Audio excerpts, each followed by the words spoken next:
everyone, this is Debbie from Project 39 Mini Albums. I'd like to show you the completed folio I made using the fabulous Little Monsters paper collection from Country Craft Creations. This is a design team project using this 12 by 12 collection. You can get it at countrycraftcreations.com, and of course I'll put the links in the description box below. Let me show you what I did. So this is the same folio design basically as this one I did with the Midnight Ride collection. I think I showed you that in a different video, and here is this one. It is 4.5 by 8 and it's about 1 inch tall. The cover I layered with some papers from the collection. There's stripes, one of the papers.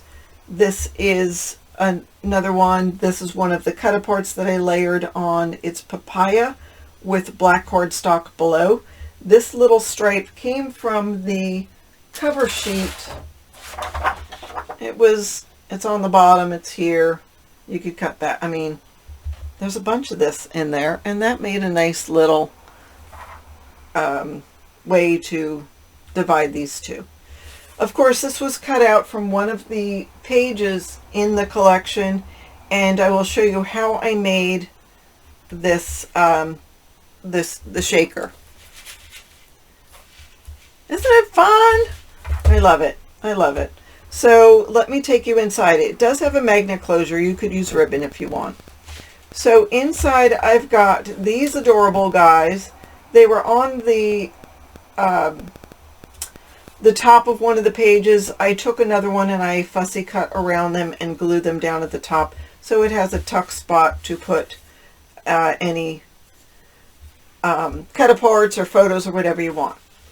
I did back all of this book in a different color paper. I used papaya, and then I use a green from my stash. I'll list a better green than the one I used, but believe it or not, I didn't have too much green that matched with the collection. And I didn't think ahead of time of ordering it. So let me take you to this front part of it. So we've got this little spread. This is one of the border strips from the cut-apart sheet, and it made a fabulous pocket. So I just cut just some leftover cardstock and leftover paper and made some tags to put in that you could put your photos on, or you could put do some journaling on there. So again, the papaya is a border for these papers. This is, so it opens up this way. I didn't do anything here. I'm just sort of stumped at this point, but that will close like that, and when you open it up, you get that. So now this will open this way. We've got this paper. The back side of it is this. I took one of the tags and glued it on the bottom and used that for a little tuck spot for one of the cut-aparts. And then this will open up further here, and that will reveal the waterfall in the center.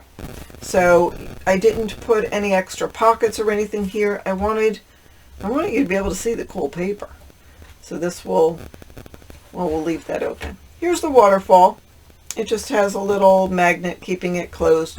These are 4 by 4 pages, so you can add a small photo there. And we'll go like that. I tried to keep the plain paper on the bottom and the decorative, the A side, so you could put a photo here and still see the fabulous paper, or you could cover both sides with photos. It just depends on what you have. I forgot what I was doing here, so I messed up.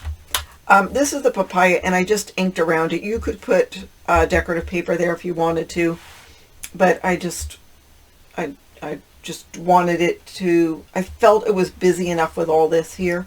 So there's that. Here's another small pocket. That's one of the tags, and this is one of the cut-aparts. This will open further like this and like that. So again, there is room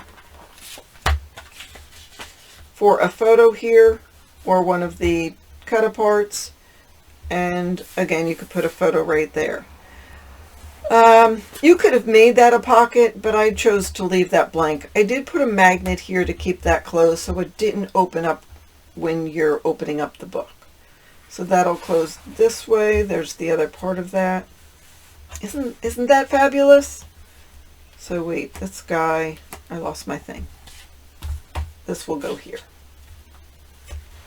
And then we have this part, which opens like that. Let's go through this. Hey, you. Do you belong here? I forget where that belongs.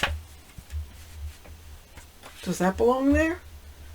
You could put whatever you want there, but anyhow, this opens up. I do have a little magnet holding that closed. This is one of the cut aparts, and that'll open like that.